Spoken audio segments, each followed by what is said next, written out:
The battery switch must be on during ground operation of the APU to enable the fire detection system.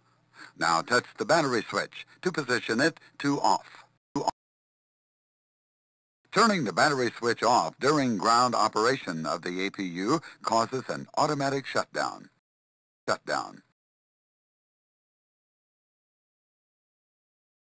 In flight, turning the battery switch off does not cause a shutdown, even though the fire detection system is disabled.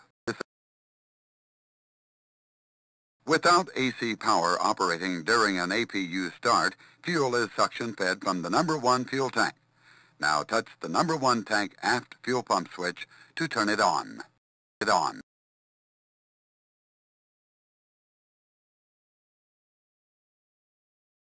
With AC power operating, fuel can be pressure-fed from any fuel tank using fuel pumps and crossfeed.